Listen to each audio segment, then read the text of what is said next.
Assalamualaikum warahmatullahi wabarakatuh. Alhamdulillahilladzi arsala rasulahu bil huda wa dinil haqqi liyudhhirahu 'ala ad-dini kullihi walau karihal musyrikun. Asyhadu an la ilaha illallah wahdahu la syarika lah wa anna Muhammadan abduhu wa rasuluh. Allahumma salli wa sallim wa barik ala Muhammad wa ala ali Muhammad wa sahbihi ajma'in. Ini sudah dimatiin. Mati. Baik. Alhamdulillah, malam hari ini saya bisa bersilaturahmi dengan kaum muslimin, dengan ikhwan wal akhwat Surabaya yang mendekati Sidoarjo, ya. Mendekati karena pinggiran, dengan masjid yang baru, suasana baru, tapi istri tetap lama.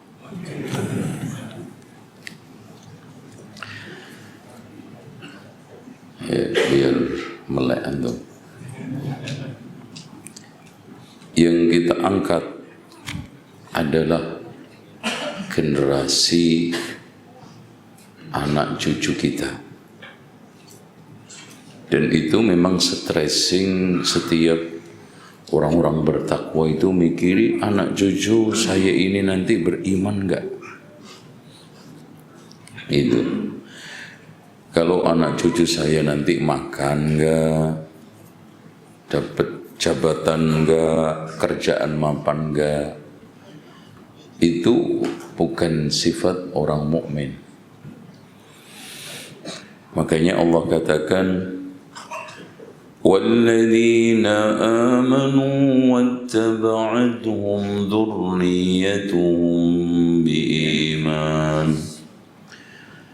biimanin alhaqna bihim dzurriyyatahum wama alatnahum min amalihim min syai' kullu mri'in bima kasaba rahin.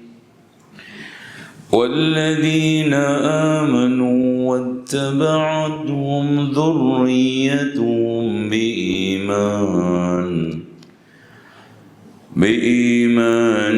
ألحقنا بهم ذريتهم وما ألتناهم من عملهم من شيء كل امرئ بما كسب رهين. والذين آمنوا واتبعتهم ذريتهم بإيمان. Masya Allah. Orang beriman yang diikuti anak cucu beriman. Loh, itu pentingnya. Kalau anak cucu dapat rezeki, pastilah mosok jangkrik kayak rezeki kok sampean. Takut anak ganteng enggak duwe rezeki. Jangkrik duwe.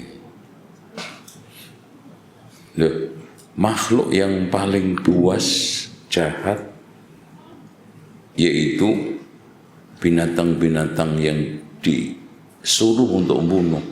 Dapat enggak rezeki? Dapat. Orang kafir dapat enggak rezeki? Dapat. Yang belum tentu dapat itu iman.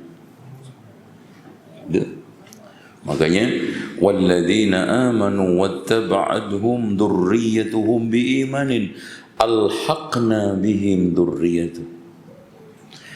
Jadi nanti aku akan pertemukan kullu mri'in bima kasaba rahin, mas'ul. Dari sini Bapak Ibu sekalian, anak itu adalah amanah. Dan amanah itu bukan hanya sekedar anak ini nanti mapan secara keduniaan saja, bukan. Tapi harus juga mapan dari sisi keakhiratan. Oleh karena itu, pendidikan itu harus nembus. Ya ayyuhalladzina amanu qu anfusakum wa ahlikum nara. Itu. Bapak Ibu sekalian, kan sekarang ngeri kan?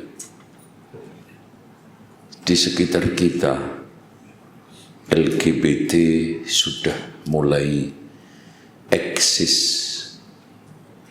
dengan yayasan Anak Pelangi Indonesia atau apa yayasannya itu. Terus generasi yang anti agama, anti etika, sudah gak percaya ketuhanan itu sudah melimpah. Dan kalau kita korek, ternyata orang-orang tuanya itu taat beragama. Karena pengaruh lingkungan, karena keteledoran pendidikan. Tuh. Ya. Makanya dikatakan oleh para ulama, kedurhakaan itu berawal dari keteledoran pendidikan. Sehingga Allah memintai pertanggungjawaban, ma min abdin muslimin yastar'ihi Allahu ra'iyatan yamutu yawma yamutu wa huwa ghashin fi ra'iyatihi lam yajid ra'ihatal jannah.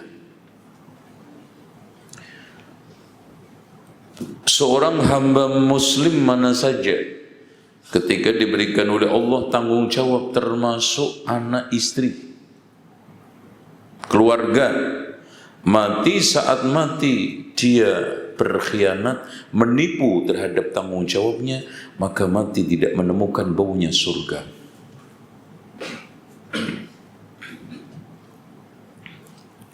Ya.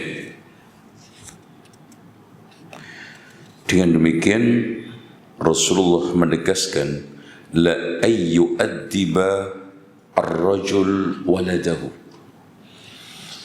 Seandainya ada seorang bisa memberikan pelajaran, pendidikan adab kepada anaknya, itu ternyata khairun min an yatasaddaq bisa'in, lebih baik daripada sedekah satu sok.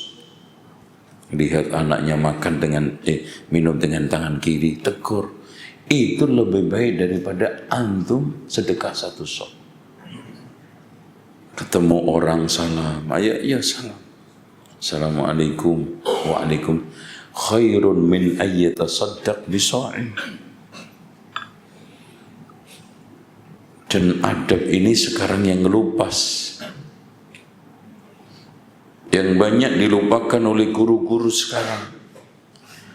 Guru tersibukkan dengan ujian akhir, guru tersibukkan dengan materi-materi pokok pedagogik, tapi lupa tugas utama guru yang 4. 1, memberi keteladanan. 2, memberikan motivasi. 3, menegakkan aturan. 4, menanamkan nilai dan sikap. Apa tadi? Ada yang bisa ngulangi nggak? Dapat hadiah dari pengurus. Pertama apa? Memberi keteladanan. Kalau guru hanya memberikan informasi, sebutkan jumlah sapi yang dikelola oleh Menteri Peternakan, sama Kehutanan, alam pertanian, itu Google aja tahu kok. Sebutkan jembatan terpanjang di dunia. Ada yang bisa? 1 juta. 10 jembatan terpanjang. Google tahu, makanya sampean kalah sama Google. Yang tidak bisa dikalahkan oleh robot Google, mesin pencarian, data, big data, memberi keteladanan, menegakkan aturan, memberi motivasi, ya, menanamkan sikap, nilai dan kebiasaan apa? Mulia. Ketemu orang salam, ngajak ke masjid, sholat jamaah, ini kan kebiasaan-kebiasaan mulia. Kalau ada orang lemah bantu, ini kewajiban utama. Ya. Oke, dilanjut nggak nih? Lanjut nggak, Pak? Bismillah. Silakan minum, Pak. Ini apa nih, Pak? Cai. Ada campurannya nggak? Baik. Nah, supaya kita itu sukses mendidik generasi hebat alias mukmin yang dicita-citakan dalam firman Allah tadi. وَالَّذِينَ آمَنُوا وَاتَّبَعَتْهُمْ ذُرِّيَّتُهُمْ بِإِيمَانٍ أَلْحَقْنَا بِهِمْ ذُرِّيَّتَهُمْ وَمَا أَلَتْنَاهُمْ مِنْ عَمَلِهِمْ مِنْ شَيْءٍ كُلُّ امْرِئٍ بِمَا كَسَبَ رَهِينٌ وَأَمْدَدْنَاهُمْ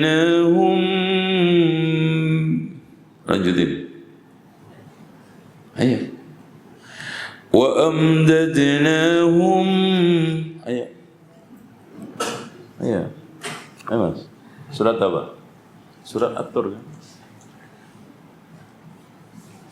Ya. Jadi Masya Allah ini makanya juga gini, anak motivasi ya, di dalam hidup ini jangan sampai nggak ada waktu ngapalin Quran meskipun 1 bulan 1 ayat. Keberatan? Tak dodok ndas semua. Ya, ya masa nun, oh apa berarti Mas? Ya, nun.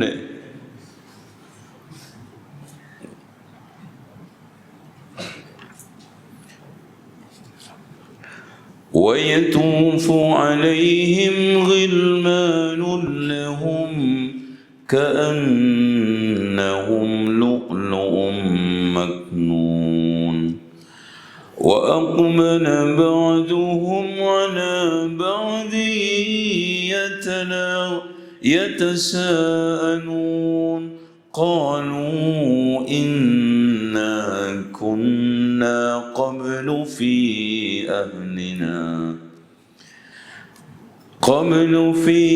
أهلنا مشفقين فمن الله علينا ووقانا عذاب السموم. Lanjutin Mas. Mana Pak Imam mana? Jadi betapa indahnya Pak, antum lihat anak antum pergi ke masjid sholat. Iman. Walladzina amanu wattaba'athum dzurriyyatuhum biiman. Makanya antum jangan sampai lepas setiap hari syukur-syukur 6 doa untuk supaya dapat anak soleh. Yang pertama, ya silakan. Terus sampean berdoa apa tiap hari ini? Rabbi habli min ladunka dzurriyyatan thayyibah innaka sami'ud du'a. 2. Rabbana hab lana min azwajina wa dhurriyyatina qurrata a'yun waj'alna lil muttaqina imama. Rabbi awzi'ni an ashkura ni'mataka allati an'amta 'alayya wa 'ala walidayya wa an a'mala salihan tarda wa aslih li fi dhurriyyati inni tubtu ilaika wa inni minal muslimin. Rabbi ja'alni muqimas salati wa min dhurriyyati. Rabbana wa taqabbal du'a. Rabbana ighfirli wa liwalidayya wa lil mu'minina yawma yaqumul hisab. Rabbi la tadarni fardan wa anta khairul warisin. Terakhir, Rabbirhamhuma kama rabbayani shaghira. Dan enam-enamnya ini Allah awali bukan dengan Allahumma, tapi Rabbi. Rabb itu mendidik, Rabb itu memelihara, Rabb itu tarbiyah. Makanya kenapa alasannya di dalam Al-Quran itu kebanyakan doa Allah mulai dengan Rabbana bukan Allahumma. Karena makna Rabb itu memberikan satu kesan mengabulkan seluruh permintaan dan hajat kebutuhan dan maha mampu untuk itu.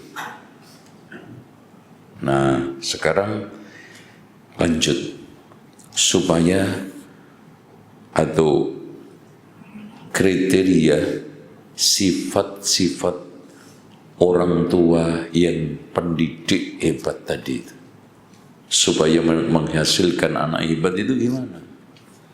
Kan nggak angger tema kajian cuman hayalan, cuman mimpi, nggak, harus dimulai dari orang tua.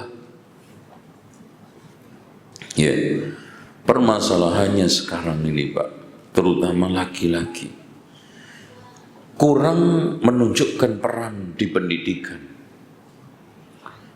Malah Indonesia ini dijuluki fatherless country, satu negeri yang kehilangan ayah. Karena gelar ayah itu bukan hanya sekedar pinter buat anak, tapi ayah itu untuk laki-laki yang pinter didik anak. Coba cek aja TPA yang ngajar banyakkan bapak-bapak apa ibu-ibu, TK, Toddler, KB banyakkan bapak-bapak apa ibu-ibu, yang urusan mondar-mandir ke sekolah bapak-bapak atau ibu-ibu. Bahkan ada sebagian ayah disuruh gendong anak sebentar aja, ogah-ogah, ngeluh-ngeluh, gendong sangkar burung sampai 10 kilo kena. Itu nanti Pak, ngadu burung. Ya Allah, kok lebih sayang perhatian sama burungnya? Mancing iso, didik anak nggak iso, kenapa? Gitu. Ini. Oleh karena itu di antara kriteria pendidik generasi hebat nomor satu adalah al-ilm, terutama ilmu agama. Makanya Pak, mengikuti seminar pendidikan itu bukan sekarang ini patut diikuti oleh guru. Baca buku tentang pendidikan anak bukan kewajibannya ibu bapak guru yang sekarang ini bertugas di kelas, bahkan orang tua harus tahu. Makanya ikuti supaya kita itu mengerti bagaimana cara ilmu. Segala sesuatu itu kan ditentukan ilmu. Bahkan Imam Syafi'i mengatakan man arada dunya fa'alihi bil ilm. Siapa menginginkan dunia maka harus dengan ilmunya. Wa man arada al-akhirata fa'alihi bil ilm. Siapa yang menginginkan akhirat hendaknya dengan ilmunya. Wa man aradahuma fa'alihi bil ilm. Siapa yang menginginkan keduanya hendaknya dengan ilmu. Bahkan sumber kebaikan itu ilmu. Makanya Allah katakan apa? May yuridillahu bihi khairan apa? Yufaqihu fiddin. Berarti kalau kita pahami secara implisit, tanda orang itu tidak diinginkan oleh Allah kebaikan, malas diajak untuk ta'lim. Males diajak untuk ngaji. Ya. Kemudian yang kedua, sifat murabbi yang kedua setelah ilmu, al-amanah. Memiliki jiwa amanah. Memandang anak sekarang ini adalah amanah yang Allah titipkan ke saya, yang nanti akan dimintai bertanggungjawaban. Ya. Kalau seperti itu antum, masya Allah, perhatian. Sholatnya anak itu amanah. Kenapa saya sampai hari ini kesulitan membangunkan anak sholat? Itu dicari terus sampai menemukan titik solusinya. Dan kenapa orang tua itu mendapatkan kesulitan untuk membangunkan sholat anak? Karena rata-rata hanya membangunkan badannya, tidak membangunkan jiwanya. Padahal di lagu itu kan bangunlah jiwanya, bangunlah badannya. Oh, ini anak subuh ditendang itu. Wah, bangun gak? Ngorok aja lu kan gitu. Bangunkan jiwanya. Nah, sholat itu kan wajib. Ayo bangun. Kamu sampai kapan terus begini? Udah gede. Kalau bapak nggak ada, ibu nggak ada, terus siapa yang bangunin kamu? Dibangunkan jiwanya.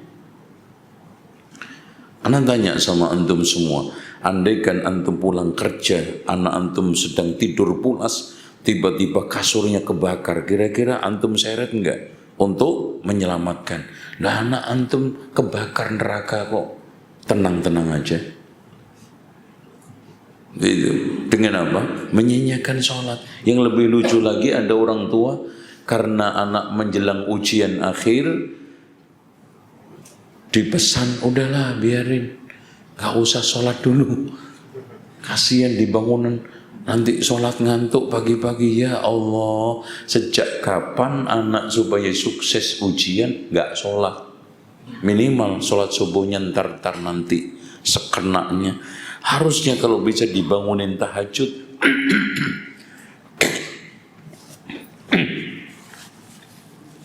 Terus sholat subuh, begitu.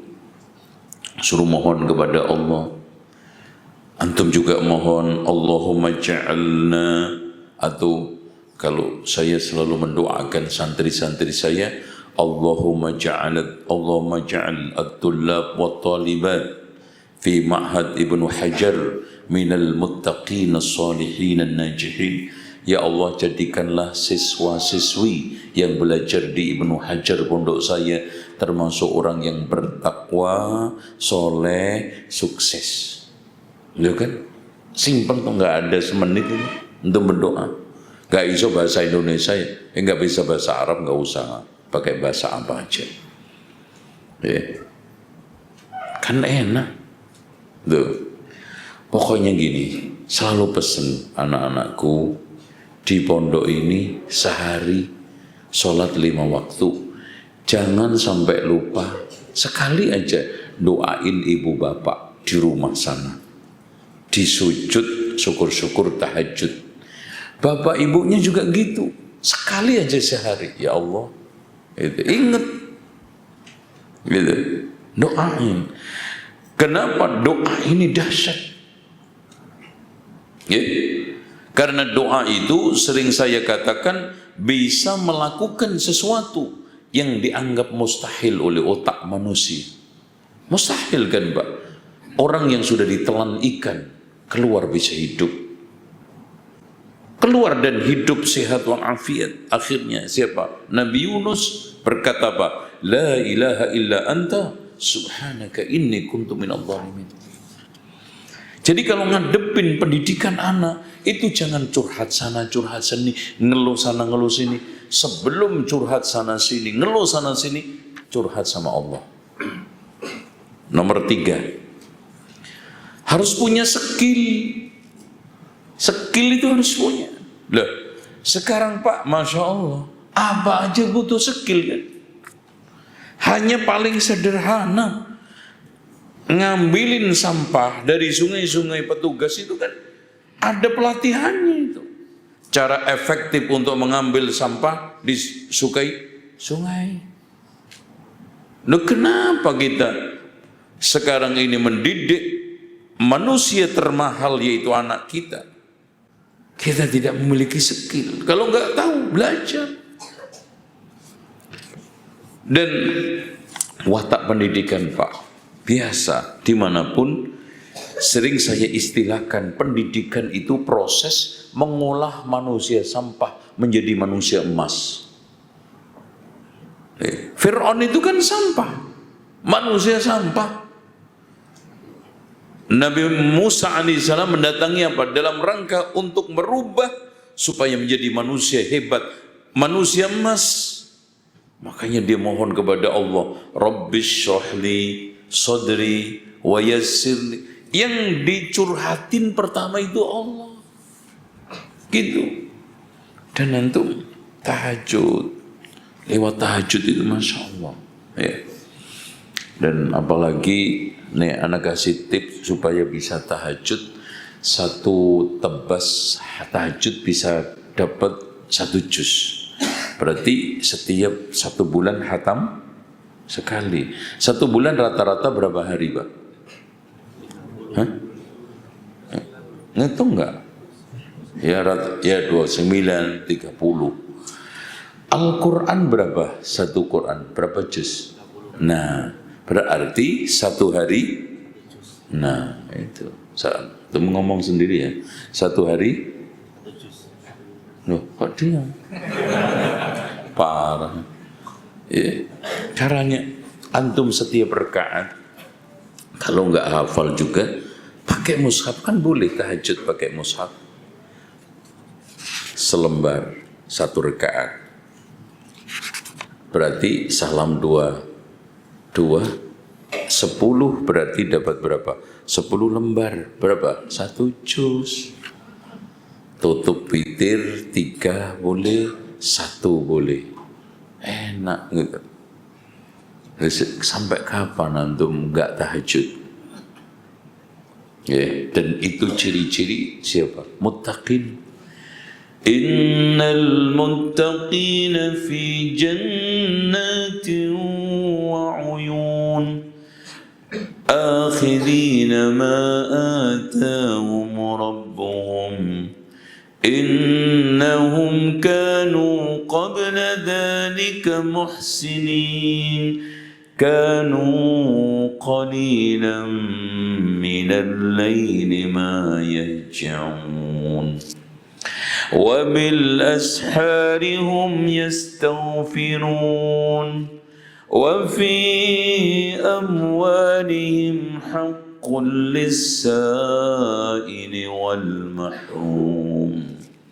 Jadi ciri orang muttaqin itu tahajudnya kenceng, waktu sahur istighfar doa, karena Allah ketika itu nantang Pak, man yad'uni fa astajiba lahu, siapa yang berdoa aku akan kabulkan. Oh Masya Allah. Wa man yas'aluni fa'utiya, siapa minta aku akan beri. Wa man yastaghfiruni fa aghfir lahu, siapa yang minta ampun aku akan ampuni. Dan kepada hartanya diinfakkan untuk yang minta dan yang tidak minta. Makanya orang tahajud itu kaya. Buktinya bisa infak. Kalau enggak punya duit, infak pakai apa? Itu makanya pengen hidup berkecukupan, tahajud, istighfar. Nah, itu 3 itu kunci. Di ayat lain juga kan sama.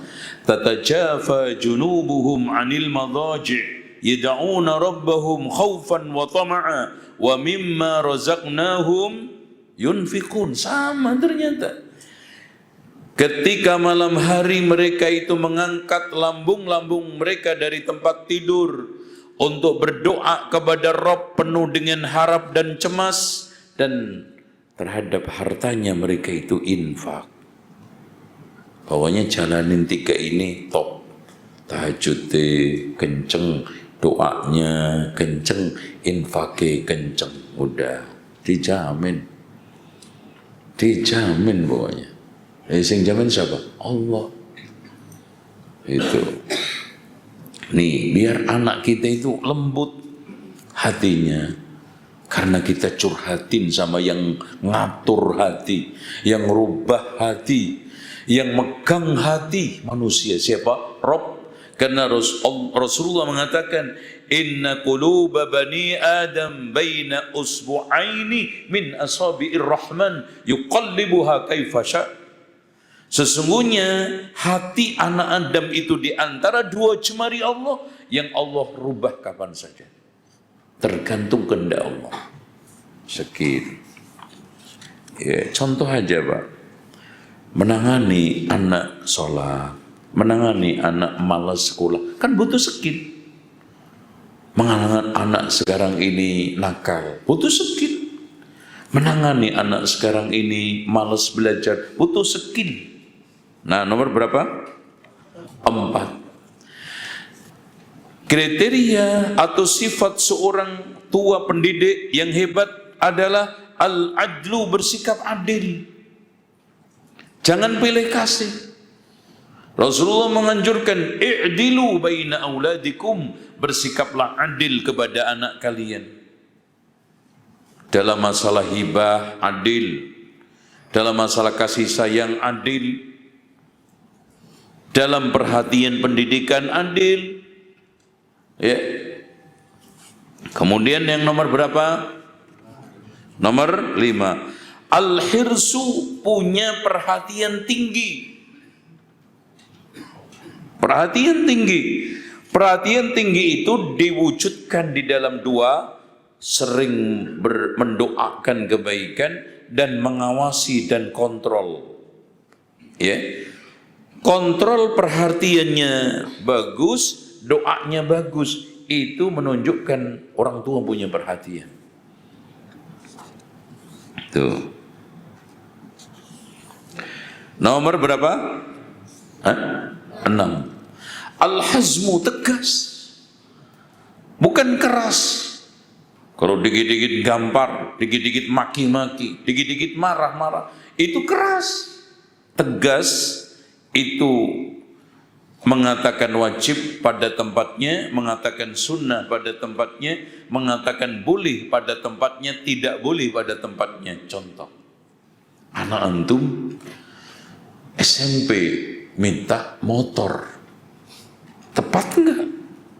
Anak SMP, ya ini ukurannya adalah uruf. Uruf itu adat kebiasaan yang ada, ya. Apalagi SMP minta Rolls Royce, Ferrari, itu dikasih, ya gendeng bareng-bareng, itu. Contoh sekarang lagi, soal kaitannya dengan hazm, tegas. Anak, kadang-kadang perempuan sudah mulai menginjak usia menikah. Kalau perempuan datang jodoh, bagus akhlaknya, bagus agamanya, diapain? Dikawinkan. Dia ternyata nolak, orang tua harus tegas, menjelaskan, mengcoaching, memotivasi. Ya. Apalagi, Masya Allah udah bertakwa. Makanya ketika Al-Hasanul Basri ditanya, wahai imam, aku punya anak perempuan, dengan siapa aku kawinkan? Kata Al-Hasanul Basri, kawinkan dengan laki-laki yang bertakwa. Kalau dia mencintai akan memuliakan, dan kalau membenci dia tidak menzalimi. Tuh. Tegas. 9. Hah? Kok tahu-tahu 9? Maksudnya biar selesai cepat. Terus mulai aku. Nomor 7, as-sholah. Nah, kesolehan. Ikhwan, kenapa Allah jaga harta anak yatim melalui Nabi Khidir sama Musa? Ketika temboknya mau roboh, ditegakkan usulan Nabi Musa, mbok ya minta opah lah Khidir. Hadza firaqun baini wa bainak. Ini perpisahan antara kamu dengan saya. Bukankah saya sudah ngomong? Jangan tanya. Akhirnya dijelaskan 1, 2, 3, tembok ini saya tegakkan. Kenapa? wa kana abuhuma salihah, karena kedua orang tuanya itu soleh. Allah jaga, Pak. Makanya ketika datang seorang penasihat Umar bin Abdul Aziz, sekaligus juga pemegang urusan rumah tangganya, datang kepada Amirul Mukminin Umar bin Abdul Aziz, "Mbok ya kamu itu mengasih harta Baitul Mal kepada anak-anakmu yang kecil-kecil miskin." Masya Allah, Pak. Khalifah miskin itu kan aneh. Karena memang dia fokus amanah. Makanya Umar bin Abdul Aziz itu sebelum mangkat menjadi khalifah menawarkan kepada istrinya, "Kamu mau terus menjadi istri saya atau saya ceraikan?" Kenapa? Kemungkinan besar semenjak aku menjadi khalifah tidak akan menggauli kamu. Gak ada sempat. Dan Fatimah, istrinya Umar bin Abdul Aziz, ketika meninggal mengatakan, selama beliau menjadi khalifah, belum pernah saya dapati beliau itu mandi junub. Coba sekarang junub 5 kali sehari. Gitu. Ya, istrinya di mana-mana karena nggak mau ngurus bener. Akhirnya apa? Si petugas itu mengatakan, "Wahai Amirul Mukminin, kasihlah anakmu itu dari harta Baitul Mal, boleh kok. Dikasihkan ke orang lain, boleh. Dan itu hak." Apa kata beliau? Tidak. Karena anakku itu fulan tidak terlepas dari salah satu di antara 2 orang kan. Kalau anakku itu soleh, Allah berfirman, "Inna waliyallahu alladhi nazzala al-kitab wa huwa yatawalla as-salihin." Sesungguhnya pelindungku adalah Allah yang menurunkan Alkitab menjamin orang-orang soleh. Ngapain? Saya kasih duit, Allah jamin. Mudah. Tapi kalau anak saya itu jahat, kata Allah, "Fabima an'amta 'alayya falan akuna dhahiran lil mujrimin." Dengan kenikmatan yang telah diberikan oleh Allah ini, saya tidak akan mau menjadi penopang orang-orang yang zalim, mujrim. Ngapain? Akhirnya dia pulang dengan tangan kosong. Dan begitu, Pak. Wa kana abuhuma salihah. Inna waliyallahu alladhi nazzala al-kitab wa huwa yatawalla salihin. Makanya jaga kesolehan ayah, jaga kesolehan ibu, jaga kesolehan orang tua. Insya Allah yang jagain anak kita itu Allah. Wa kana abuhuma salihah. Akhirnya harta karunnya yang disimpan secara manusiawi doyong, roboh, kelihatan tuh, Pak. Diambil tuh sama orang. Tapi dijaga oleh Allah berkat wa kana abuhuma salihah. Nomor 8, as-sidqu, jujur. Jujur di dalam berucap, jujur di dalam bertindak, jujur di dalam berkeyakinan, terutama kepada Allah, kepada diri sendiri, kepada anak, istri, dan orang sekitarnya. Aduh, minimal jujur gini, Pak. Jujur, anak nggak ngebohongin anak. Masa saya nyuruh sholat, aku nggak sholat? Coba. Ada orang tua lucu banget, nasihatin anak supaya nggak ngerokok sambil ngerokok. Kamu nak ya, jangan kayak bapak. Ya. Bapak ini udah kadung. Ya. Kamu ini udah saya pondokin. Apal 30 juz. Bapak itu sudah lumrah. Dulu itu nggak kenal pondok. Kuwendeng nih. Makanya rokok itu secara linier itu kan udah berbahaya. Lihat, bahannya aja tembak kau. Oh, kan. Makanya hasilnya rokok membunuhmu. Linier, tembak kau, mati. Kan gitu. Iya kan? Namanya apa? Tembak kau. Itu setelah tembak kau, pang kena rokok membunuhmu, mati.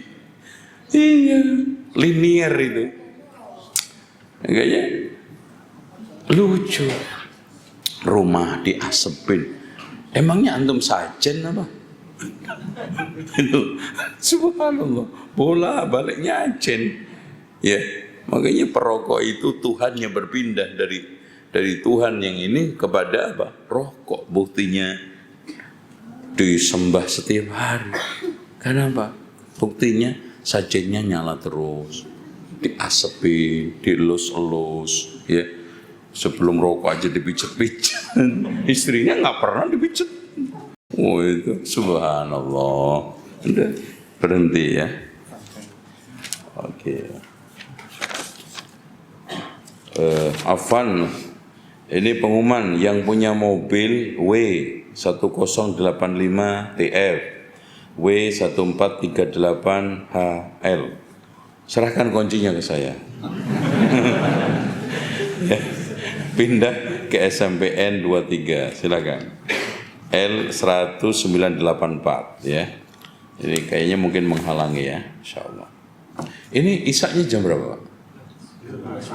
Masih? Hah? Masih? 10 menit lagi. Oh, 10 menit lagi. Oke. Dilanjutnya enggak? Oke. Nomor jujur.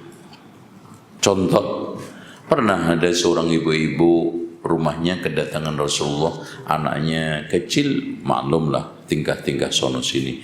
Wahai anakku, kesini, kamu akan aku beri sesuatu. Rasulullah nanya, kamu memberikan apa? Sungguh kalau kamu tidak berikan sesuatu itu, kamu tertulis kedustaan sekali. Satu kedustaan. Makanya hati-hati, kadang-kadang kan orang tua gitu, sini loh, panggilan nih, nanti ini ada, padahal nggak ada. Kadang nakut-nakutin juga nggak tepat. Awas lo, mau mandi nggak? Gue panggilin Pak Kepala Sekolah. Emang Kepala Sekolah gondoruo apa? Udah gitu nanti lo nggak mau ngaji juga, nakal juga, gue masukin pesantren. Pesantren tempat buangan orang itu gak benar ya. Sekarang selanjutnya kita akan bahas bagaimana kiat orang tua di dalam menanamkan akidah kepada anak. Tuh. Ya, karena ini nomor satu, ini yang penting. Yang pertama adalah menanamkan akidah dengan cara mengajarkan kalimat la ilaha illallah. Itu harus kita talqin. Laqinu, ajarilah dengan cara perkalimat. Kan namanya anak kan kadang cadel-cadel, nggak lengkap ngomongnya terus la ilaha illallah. Terus ditanya ainallah, Allahu fis sama. Pakai bahasa Arab juga nggak apa-apa. Allahu fis sama. Di mana Allah? Allah di langit. Nunjuk, nggak apa-apa. Budak juga ketika ditanya Rasulullah, ainallah, Allahu fis sama. Tertanam. Nggak gede, nggak ngerti. Allah ditanya, Allah di mana-mana. Begini, itu. Ya di mana-mana. Padahal Ustadz yang ngomong begitu, ceramah, kita harus memohon kepada Allah. Begini dia. Ya. Jadi jarinya lebih jujur dari mulutnya. Gak mungkin ya, mari kita minta kepada Allah. Itu. Kalau berdoa gimana? Emang begini. Rabbana atina, karena di mana-mana. Mungkin segini. Itu giliran berteori di mana Allah aneh-aneh. Tangannya coba aneh-aneh enggak ketika berdoa? Rabbana atina ke atas. Gak mungkin begini. Itu makanya bingung sendiri gitu. Kalau ditanya kenapa kamu ngomong Allah di mana-mana, lah kalau Allah disifati di atas arsy kan bertempat, dan yang menempati suatu tempat itu makhluk. Pertanyaannya di mana-mana emang bukan tempat?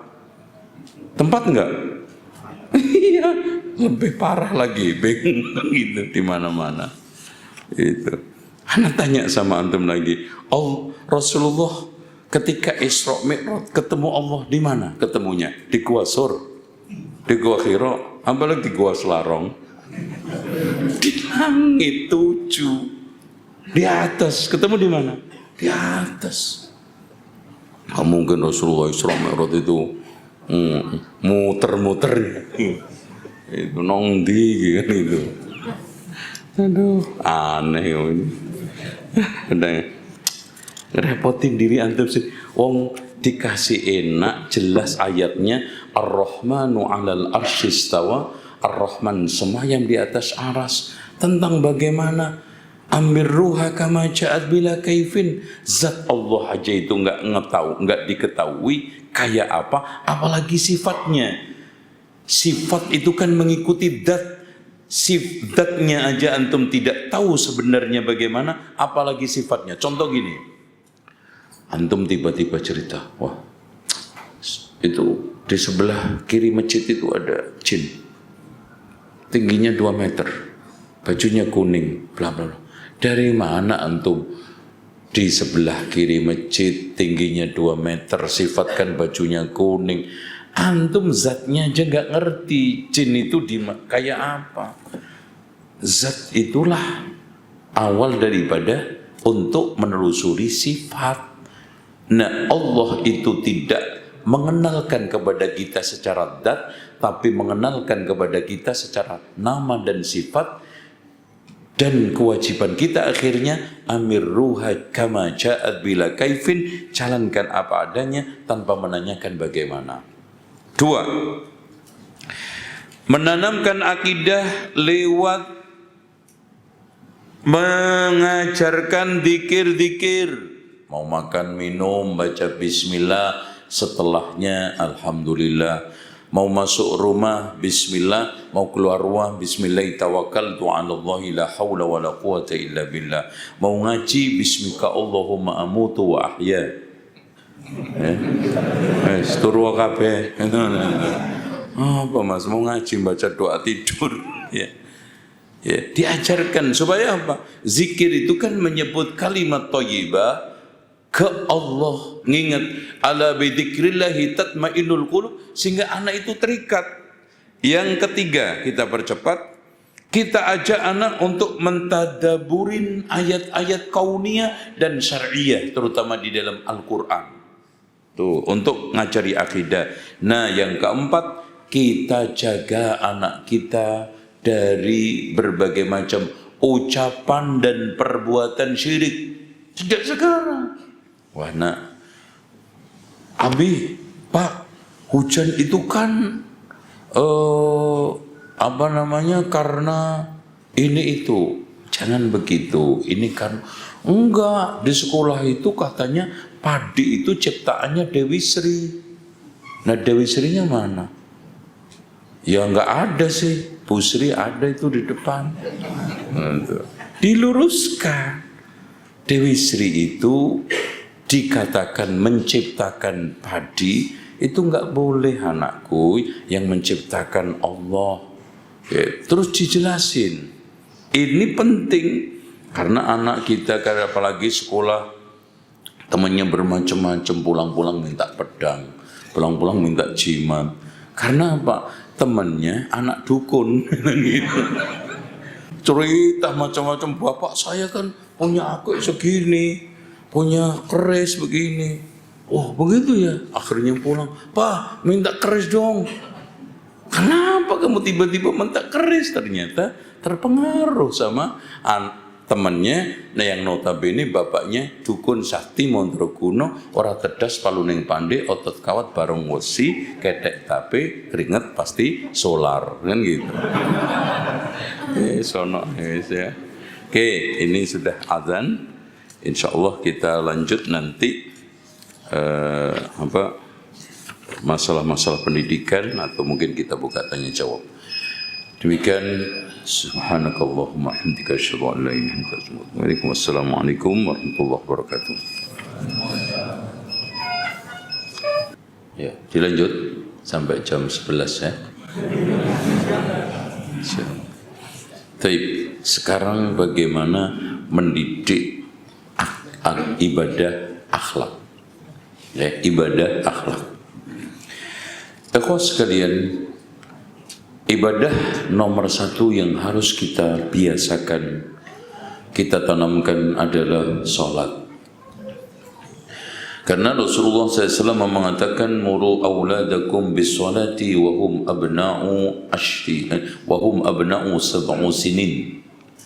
Perintahlah anakmu untuk sholat umur 7 tahun. Wadribu 'alaiha wa hum abna'u ashru sinin. Pukullah anakmu kalau tidak sholat umur 10. Nah, tahapannya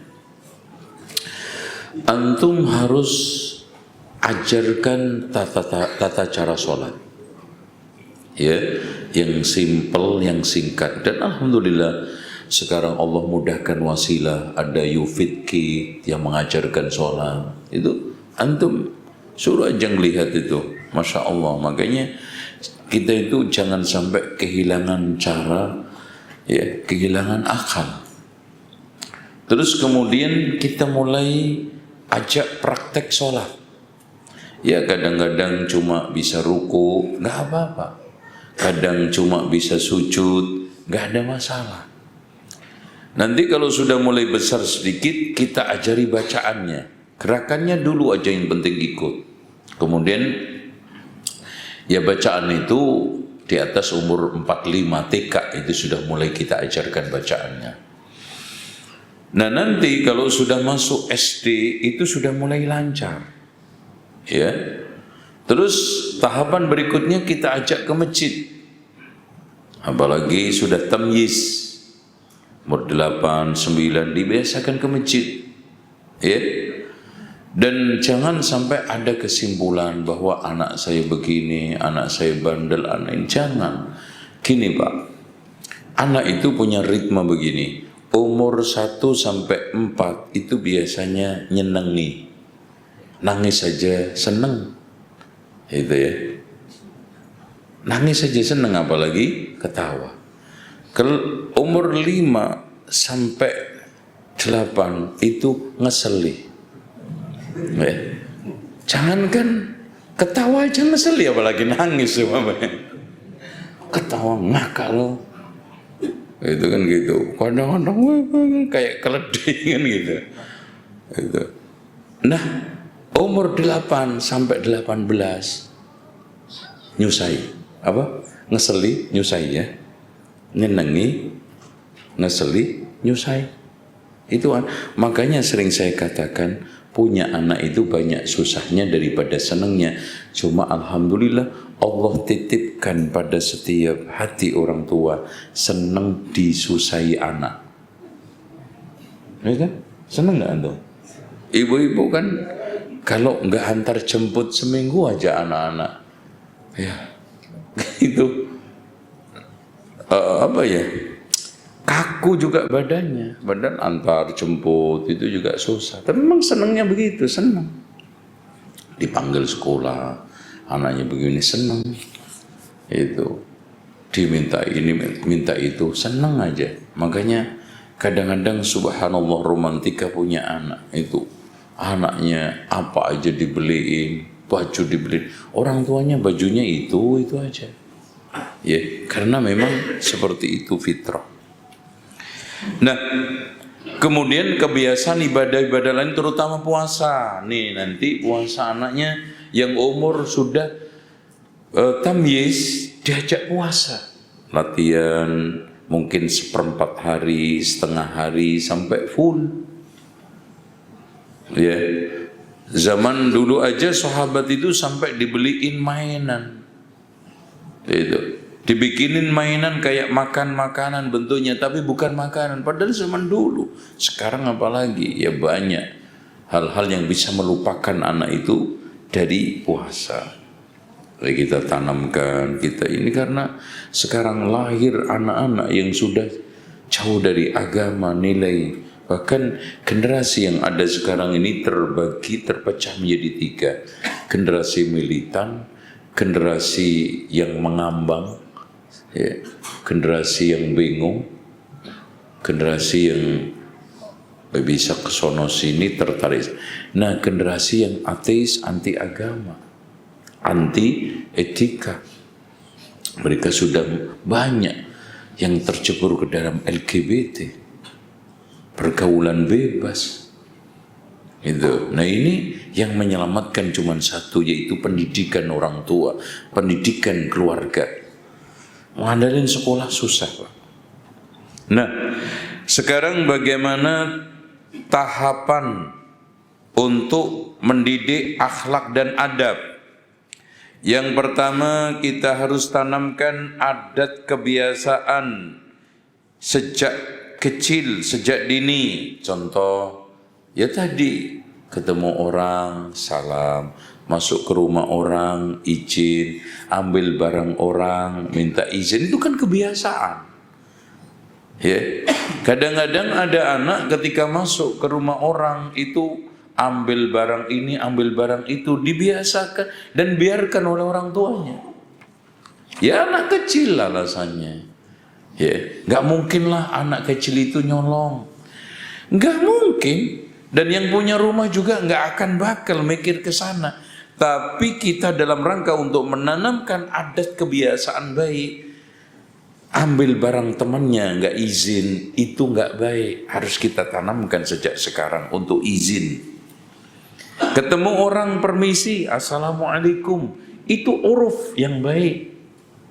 Masuk ke rumah, assalamualaikum, ketemu orang, assalamualaikum, jawab waalaikumsalam. Kalau salah, minta maaf. Kebiasaan masuk kamar mandi, berdoa, ya. Bismillah, Allahumma inni a'udzubika minal khubusi wal khaba'is.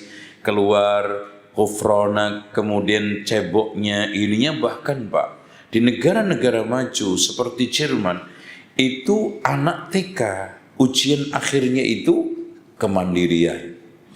Itu caranya anak disuruh untuk naik tram sendiri, bus sendiri. Itu bisa enggak?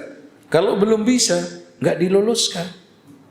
Tapi memang infrastrukturnya itu Masya Allah, bus itu memang benar-benar berhenti pada haltenya dan nanti berangkat dari halte. Kalau di sini latihan kemandirian, naik angkot, nanti angkot ini hilang anakku ya, itu kan gitu, repot. Nah ini repot juga. Kadang bus itu diturunin di tengah sawah, itu coba repot ini. Jadi terus latihan kemandirian. Dari mulai pipis, buang hajat, pakai baju, cebok sendiri. Itu. Yang lebih menarik ujian sosial. Jadi anak-anak bermain bareng. Naik sepeda-sepedaan, mobil-mobilan. Macam-macam di permainan itu. Nanti kalau nendang milik temannya, minta maaf enggak? Sorry. Terus nanti kalau ada temannya jatuh, nolong enggak? Itu pendidikan, nah, kan gitu. Dan di situ Masya Allah Pak, ada lihat ada temannya ketabrak jatuh, itu rebutan nolong. Coba kalau di sini syukurin, itu anakmu kayak mana gitu. Itu makanya gede nanti giliran sudah gede, mental kebentuk apa? Manusia SMS, senang melihat orang susah, itu. Oh susah malah di sini-sini. Itu. Jadi, kita didik adat kebiasaan yang baik. Yang kedua, kita tanamkan hukum dan adab-adab syariat seperti adab makan, adab pakaian, adab izin, adab tidur, semua kita tanamkan. Sebelum tidur, kalau anak nggak bisa tidur, dibacain cerita, terus kemudian ditutup dengan doa tidur gitu. Makan juga begitu, Bismillah. Habis makan, Alhamdulillah, ada. Terus adab-adab jelek, dengar nyanyian, ya. Terus kemudian melihat aurat lawan jenis, itu kita harus tanamkan. Mengambil barang orang nggak izin, itu nggak bagus, kita tanamkan, ya. Terus kemudian wajib menghindarkan dari aksesoris yang haram seperti pakaian sutra, emas bagi laki-laki, kalau perak nggak apa-apa. Ya, dandanan laki mirip perempuan, perempuan mirip laki-laki, ini juga gitu. Umpamanya antum pulang melihat tahu-tahu anak antum SD kelas 2 pakai roknya ibunya, laki-laki. Kamu ngapain ini? Nggak boleh. Dijelaskan. Laki-laki itu pakaian laki-laki, nggak boleh memakai pakaian perempuan. Gitu. Seperti itu ditanamkan karena apa? Hal-hal itu tidak sadar. Anak itu dalam proses. Makanya pendidikan itu berproses. Sehingga kita bisa katakan tidak ada anak yang bodoh, yang ada anak yang belum mampu menghilangkan kebodohannya.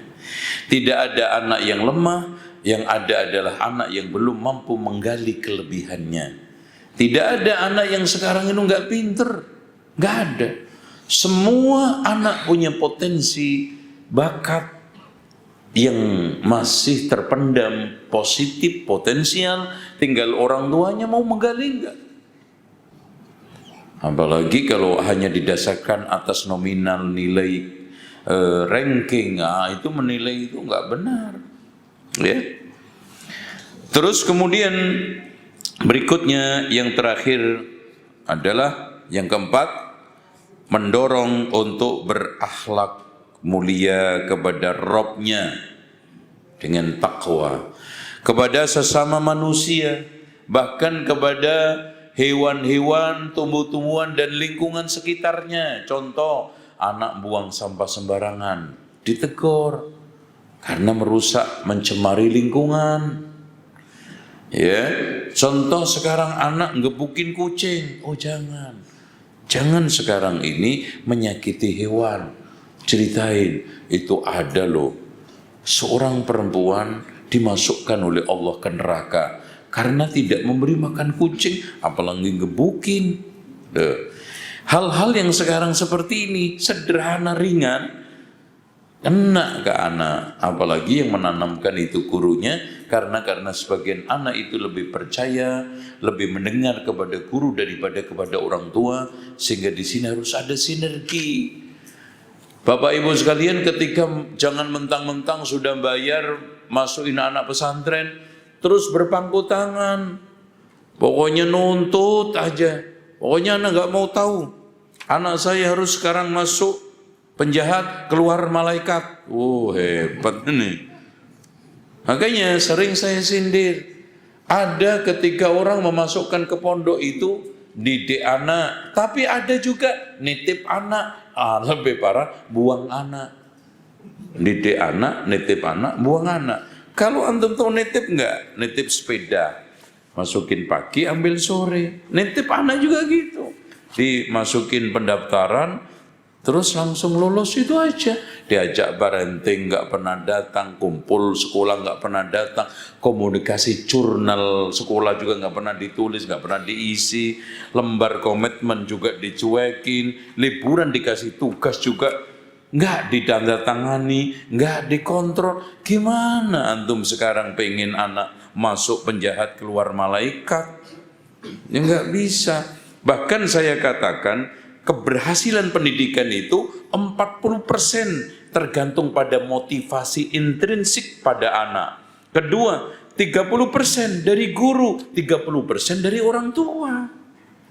Sinergi. Sekolah itu mitra. Sekolah itu tempat bersama-sama untuk bareng-bareng mendidik anak. Jangan mentang-mentang sekarang sudah bayar, apalagi merasa bayar anak, pasti anak saya begini. Kurang dikit nuntut. Emang lo umroh nuntut travel karena hotelnya nggak pas. Ini didik. Makanya harus ada kemitraan yang handal, sinergi yang bagus, kerjasama solid antara anak, sekolah, orang tua. Karena lingkungan tiga ini mempengaruhi pendidikan. Lingkungan keluarga, lingkungan masyarakat, lingkungan sekolah. Contoh, ada guru sama orang tua bingung, anak saya kok begini Pak, padahal di rumah aman, sekolah aman. Ternyata proses pulang ini sering ngintip orang mandi. Gitu. Kan bingung kan orang tua. Sekolahnya dididik bagus, di rumah bagus juga. Kok anak saya jadi begini, Pak? Nah, makanya lingkungan.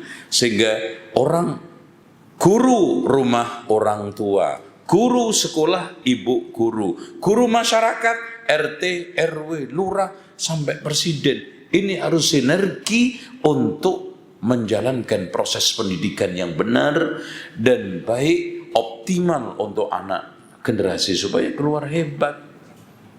Terutama sekolah itu diandalkan banget, Pak. Sekolah itu diandalkan. Makanya ngelola sekolah itu jangan asal.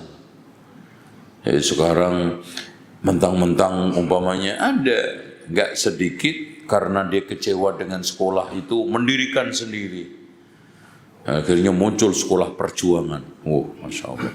Nanti kecewa lagi, bikin lagi pecahan, perjuangan lagi. Ini yang benar, yang mana, yang imitasi yang mana? Semua perjuangan. Ini nggak benar.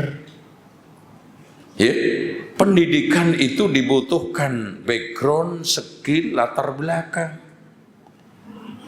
Karena pendidikan itu permasalahan kompleks. Coba aja guru dengan berbagai macam ideologi, latar belakang akademik dan pemikirannya, itu saja sudah kompleks kok.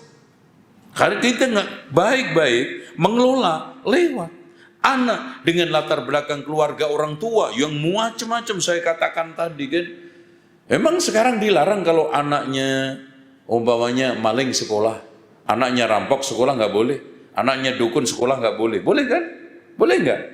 Semua boleh tumplek-plek di sekolah dengan berbagai macam background latar belakang. Loh, di sini coba bayangkan, belum lagi visi misi tujuan sekolah itu sendiri kompleks. Makanya nggak mudah mengelola sekolah itu. Ini yang penting bisa punya tanah, gedung, punya sekolah. Tanah, gedung, sekolah. Akhirnya apa? Cuman pedagogik. Padahal pendidikan itu harus secara akal iya, secara hati iya, secara rohani iya, secara jasmani iya, akhlak, adab, akidah iya.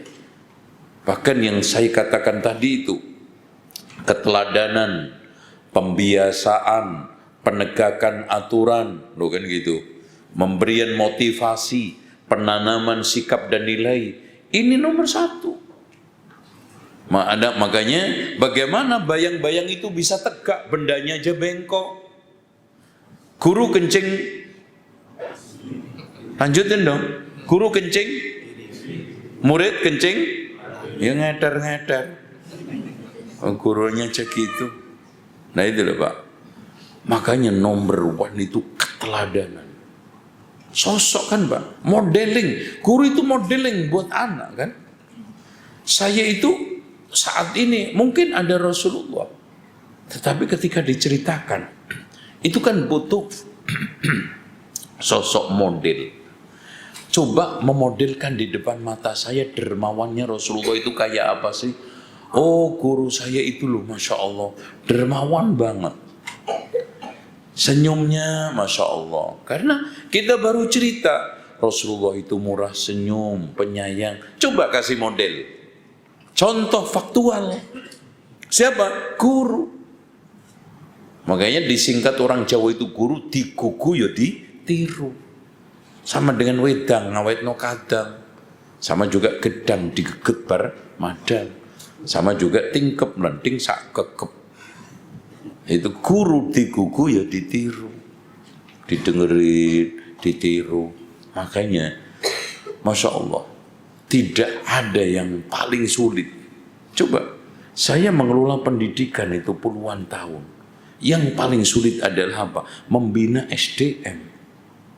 Makanya membangun manusia itu lebih sulit daripada membangun gedung, sarana, prasarana, dan fasilitas serta infrastruktur. Karena di situ ruhnya. Makanya fasilitas bisa mewah. Semua apa ada lengkap, laboratorium, Masya Allah hebat, perpustakaan. Tapi ke gurunya tidak profesional, tidak amanah, jadi nggak jadi. Oke, cukup. Saya kira seperti itu. Karena tidak ada pertanyaan, maka tidak perlu dijawab. Ada yang bertanya? Atau langsung sholat? Gimana? Kayaknya langsung sholat ya. Oke. Alhamdulillah, di ujung daripada pertemuan kita ini, saya berharap, saya memohon kepada Allah, mudah-mudahan pertemuan kita ini pertemuan yang dirahmati Allah. Amin.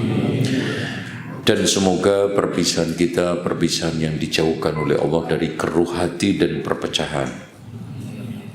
Dan semoga kita diberikan oleh Allah karunia anak-anak dan cucu yang solihah, beriman, bertakwa. Dan semoga kita diberikan oleh Allah kekuatan untuk mendidik, membina, dan membimbing anak-anak cucu kita. Dan semoga anak cucu kita menjadi ceria, menjadi simpenan terbaik kita di akhirat. Waladin sholihin yad'ulah, setelah kita meninggal dunia terutama. Dan saya ucapkan terima kasih kepada pengurus Masjid Al-Burhan, ya, Al-Burhan, yang mengundang saya dengan undangan yang nggak jelas, ya. Maksudnya nggak jelas itu karena mau kesini nggak jadi, kesini nggak jadi. Alhamdulillah, akhirnya kali ini jadi, ya. Dan saya berharap juga Allah berikan waktu, umur, kesehatan, keberkahan buat saya sehingga bisa kembali lagi untuk memberikan pencerahan ke masjid ini. Dan saya berdoa mudah-mudahan Allah berikan kesabaran, keistiqomahan kepada para pengurus di masjid ini dan juga kepada seluruh jamaah yang hadir pada kesempatan ini. Kita akhiri dengan doa kafaratul majlis. Subhanakallahumma wa bihamdika asyhadu an la ilaha illa anta astaghfiruka wa atubu ilaik. Wa sallallahu ala Muhammadin wa ala ali Muhammad walhamdulillahi rabbil alamin. Wassalamualaikum warahmatullahi wabarakatuh.